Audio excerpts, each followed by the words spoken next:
Some of the most basic shapes you can draw in Microsoft Word would be things like lines, squares, rectangles, circles.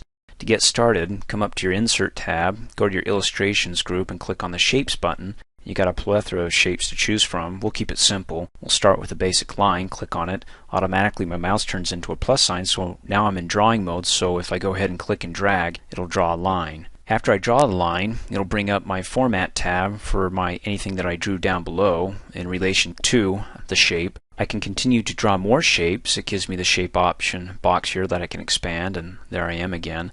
But if I click off the line, obviously it disappears, and I can go back to inserting to my shapes and draw another line.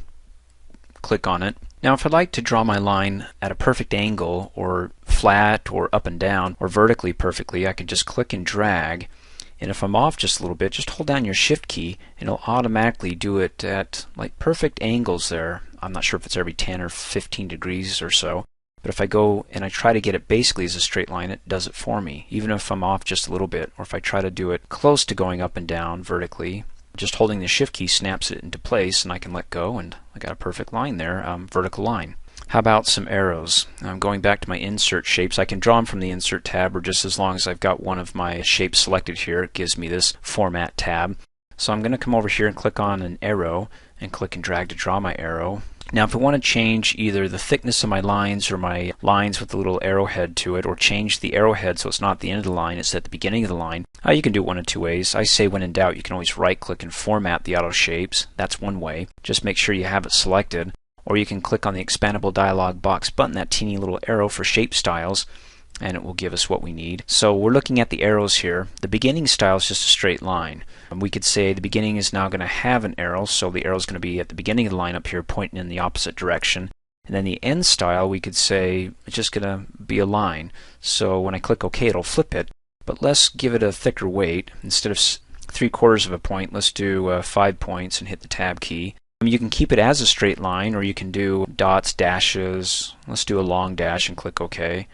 Well, there you go. It's pointing the other way. You can go ahead and do some more formatting, like changing the colors here. Again, you can right-click and go to Format Auto Shape, change the color from this line color drop-down arrow, or you can click Cancel and do it up above. There's my line color. So I have my shape selected. Click on the drop-down arrow, choose a nice color here, blue. Looks good. Now, after I spend all this time formatting this line to the way I want it, or this arrow in this case, and I want to be able to create duplicates of it or copies, in previous versions of Word, you could easily do that by holding down the Control key and hitting the D as in duplicate. But when I do Control D as in duplicate, it gives me a little drawing option, so I can draw some freehand lines, which I don't care for. So I'm going to hit Escape on the keyboard. It'll get rid of it. There's been some changes from previous versions of Word. Speaking of which, when you're drawing your shapes, in previous versions of Word it would bring up this canvas. In other words, it would white everything out on your screen and give you this big rectangle, what they call the canvas, a white box basically. You can go ahead and draw your lines in it. Then when you click outside of the box, it would collapse and you just see your object. The whole purpose behind that, or the idea I suspect, was that if you had a bunch of paragraphs here, a bunch of lines, and you want to draw your object, instead of drawing it over the text and getting confused with the text, it would white the text out in this canvas so you could just focus strictly on the object, and when you click off the object or the shape, then it would blend in with anything else that's on the page. In any case, if you want the drawing canvas or you don't want it, you can make the changes by clicking on your Office logo button, going down to Word Options, clicking on the Advanced category, and coming here where it says Automatically Create Drawing Canvas. I don't like it, so I leave mine unchecked. And then you can go ahead and check and click OK if you like it. I'm going to click Cancel. The other thing that you could do in previous versions of Word is that you could actually, when you're inserting a shape, and we'll go back to our shapes, you could double click on the shape, and when you double click on it, you're able to go ahead and click and drag to create your first shape, and then continue to click and drag additional shapes, where you can't do that in Word 2007. So the only options that you have if you want to create duplicates of things that you've already created, and I'm going to select this and hit the delete key on the keyboard to get rid of that line. Select this line and say I want duplicate copies of it. You could do one of two ways. You could either Control C on the keyboard, or go to your Home tab and click on the copy button, and then just hit paste again and hit paste again. You can keep hitting paste, paste, paste. I'll undo that. Or you can select your object here, your shape, hold down the control key, and you see there's a little plus sign next to my mouse arrow. If I click and drag, it will actually drag. The plus means a copy of the shape that I'm clicking and dragging from. So I'm not moving the shape, I'm actually creating a copy. So when I let go of the mouse and the control key, I got my copy of my arrow here. And then I can use these resizing handles to make it smaller by clicking and dragging in the green circle there, or clicking and dragging the green circle to flip it around. I mean, you can rotate these free-handed by, again, using those handles. Let's insert a few more shapes. We can go back to the Insert tab, or just, click on one of these objects here and go to the Format tab, and then use our Insert Shapes feature here by expanding it. Let's say we want to draw some squares and circles. Well, you're not going to find any in these shapes here. All you're going to find is rectangles and ovals. The only way you'll be able to create a circle or square is first by selecting something that resembles it. In this case, we want to create a square. We'll select the rectangle. Sounds a bit odd, right? Well, if you hold down your Shift key when you're clicking and dragging, I'm not doing it right now, but you see how it's giving me a rectangle? Of course, I could try to eyeball it and say, well, that's a square. But if I want a perfect square, and I'm clicking and dragging, just hold down your Shift key and it pops it into a perfect square proportionally to how far out you're dragging, okay? And then let go. There you go. So first of all, you're going to get rectangles all the time unless you select the rectangle and use your Shift key to get your square. Same with ovals. If you want your ovals to be circles, select the oval, click and drag. See how wonky it's getting? Hold down the Shift key and it'll pop open into a circle, before, after, and let go of the mouse, and there I got my perfect circle. Now we talked about coloring our lines, because basically an arrow and these lines here, they're all lines.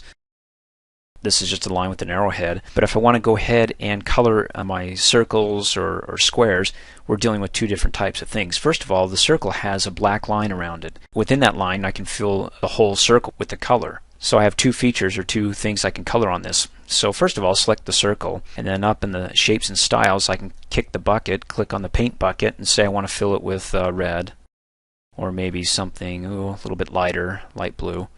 And then with the actual line around the circle, there's my line button to color a line. I can click on that and maybe make it something that stands out red so you can see it as well.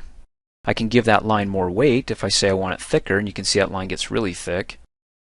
In fact, what you can do is, like I said, you can use the features up at the top in the Shape and Styles group, or like I said, when in doubt, right click, and you can always format the auto shape, and you've got them here sectioned. You've got your fill color for within the shape, and you have your line for the line outside the shape, or if you're dealing with lines themselves, it's just strictly with the lines. And then you can change your line color. There's the line weight. Maybe we don't want it 4.5, we just want it at 1. Hit the Tab key. And then you can change that also to dashes around the circle. This is going to look awful, but you get the point. And then maybe something light pink, and click OK, and I got dashes of light pink around my circle. The other thing you can do is that you can take a square and you can use it as a frame. In other words, you can insert pictures within these, well, not just within the square, but anything that you could actually fill in with a color, you can also fill in with pictures or gradients, a washing of two colors blending together. So if I select my square, I can come up here and kick the bucket, and then I can come down to Pictures. When I click Picture, it's going to open up my window here, and I can browse through my computer, find the picture I want, go ahead and double click on it, and there's my picture. If I want it to look more like a picture, I could right click and format the line, give it a thicker line, or just click on the line button and make it thicker. Now that I'm dealing with picture, it gives me the drawing tool because of the shape, but because I inserted the picture, I also have the picture contextual tab that relates to the picture. And I can make changes here depending on what's available in the pictures. I can also give it shadow effects, so if I want a shadow behind my picture frame, ooh, that looks fancy. You see a little shadow. Go back to my Format tab, and I can click the expandable for my different types of styles. Now it starts blending out. It just focuses on the actual square itself, and it gets rid of my picture. Then we're back to square one. I mean, if we like the gradient here, or if we don't, we can change that as well. Right click and go to Format Auto Shape. Click on the Fill Effects button, and like I said, there's more than one way to do anything in Microsoft. You could select a picture from the drop-down arrow of the bucket, or you can just right click and bring up the Format Auto Shape and click on the Picture tab here and select your picture. See, just bring it up anywhere from within your computer. You can do patterns, which I don't like, textures, which we'll cover just a little bit in our example of how to build and work with Microsoft's features of creating shapes more effectively. And then your gradients. Two colors always looks nice. So for example, if I want something red for my first color, and my second color I want to blend in will be blue, I'm going to choose more colors because you know what, it's kind of like a color wheel. I'll select something kind of a bright blue, there, a deep blue but a little bit lighter, and click OK. Now I've got one color blending into two colors. How do I want it to blend in? Do I want to blend it diagonally in the upper right hand corner, red fading into a deep blue, or do I want it go from the center where it's deep red in the center going to an outer blue in any case, or just horizontally? Select your variant. I'll go from red to blue and then click OK, and then click OK again, and there you go. I mean, it looks pretty cool. And then of course you could always mess with your shape styles again here too, and that will get rid of anything. These are just basically templates or defaults you can have here that you can use and then just manipulate them as you go along the way. Kicking it up a little bit more, we can do 3D effects when I can click on the drop down and give it some perspective to it. Gives it a little bit of depth. And then I could say, instead of having it there, maybe I want to rotate it a bit. So in my 3D effects I could say start rotating it so it's tilting towards me or away from me.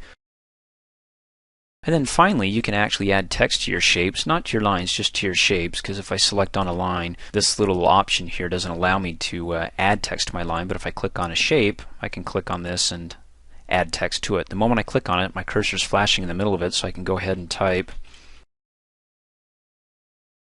Once you have it in there, if you don't want it right at the top, you could always click before it, just like you normally do in Microsoft Word to edit your text. You can pretty much do it within the shape, hit enter a couple of times. Select it, go to your Home tab, change the font type and so forth. The other thing you can do if you want to make changes to your shape here, for example, this shape does have margins, and you see how close it is to the left. It's not right against the left. You can go ahead and right click the shape. Now be careful where you right click, because I just right click the text box. I don't want to work with the text box, I actually want to work with the shape. So I'm going to come out here and click on a part of the shape that's behind the text box and right click and format it. And then on the text box tab, you've got your margins. Left margin, it's like 1/10, so it's pretty darn close. But if I go ahead and change that to 0 and hit tab, and then let's see what happens, click OK. Wow, it's just right off there. So you can mess with your margins too, of how you want to position your text close to the edge of your shape. One other thing you can do is you can change the direction of your text if you want to get a little bit more fancier. Just go ahead and select the shape so we can bring it back to the Format Contextual tab, and over on the text box you can change the direction of your text. Just a couple of clicks will flip it around the shape for you. And then of course, just like with pictures, you can also rotate your shapes. When you select your shape, it gives you a little green handle here. So when you hover over the green handle, you can click on it, hold your left mouse button down and drag it and tilt it one way or the other. You can also use the rotate feature, which will automatically rotate it 90 degrees if you're not good at freehand.